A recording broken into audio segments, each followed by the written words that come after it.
Have you ever had a gut feeling that made your heart race and your stomach flip and your mind just spin in circles?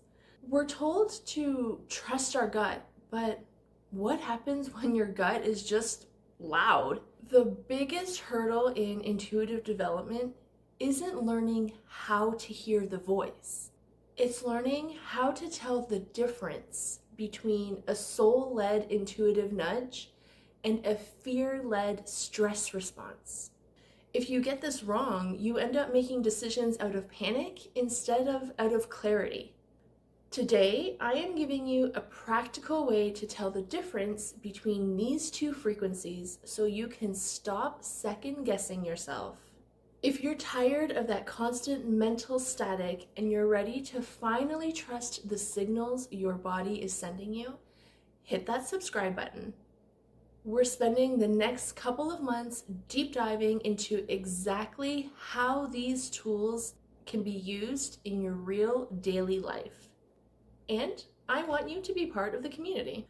Now, before we get into the how-to, we need to talk about what I call the physical receipt, just really quickly. For those of you who are new to this channel, a physical receipt is simply the specific way your body signs off on a truth. It's that physical sensation, like chills or a heart flutter or a settled stomach, that acts as a confirmation.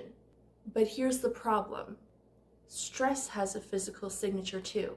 And when you're in the middle of a big life decision, they can feel almost identical, at least if you don't know what to look for, which is something we're going to fix today. The first way to tell them apart is the origin point. Think about stress as a push from the top down. It usually starts in the mind as a what if thought, usually a thought about something going wrong in the future. That thought pushes down into your body, tightening your throat, clenching your jaw, or making your chest feel heavy and shallow. It feels like a shove from behind, almost, forcing you to move quickly before something bad happens. It's frantic, it's panicky, it's loud, it's always in a rush. If the feeling is telling you, hurry up or you're gonna miss out, then that is almost always stress. Intuition, on the other hand, is more of an internal anchor. Instead of starting in your head and pushing down, it starts in your core, down in your belly, in your solar plexus. It doesn't shove you. It's like it almost holds you steady. It's a knowing that feels heavy, but in a good way, like a tap on the shoulder from someone you trust. While stress is obsessed with what if, your intuition is only concerned with what is. Stress says, what if I lose my job? What if they're mad at me? What if I fail? Intuition says, this is the move. This is the person. Intuition is patient. It knows that truth doesn't have an expiration date, so it doesn't need to scream at you to get its point across. So how do we test this in real time?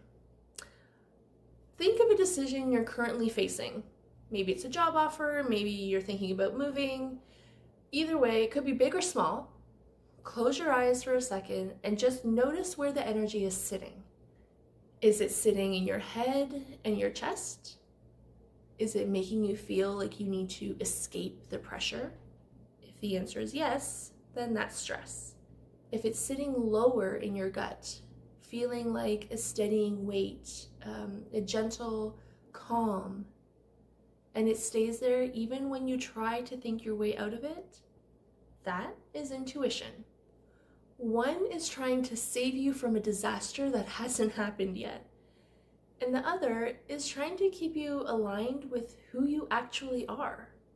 I know that even when you know the difference, it can still be hard to hear that quiet, steady voice when life is loud. If you feel like your internal hard drive is just too cluttered with other people's energy or just the general noise of life, I put together something to help you with that. It's called the Soul Frequency Bundle. It's the same process I use to clear out the static so that my own yes and no become impossible to ignore. If you're ready to stop the second guessing, you can find the link in the description below. I'm Amanda, the Intuitive Wife. Drop a comment below and tell me, where does your stress voice show up first? Is it a tight throat or a racing heart? Let's look at those patterns together. I'll see you in the next video where we are going to find out your specific physical yes.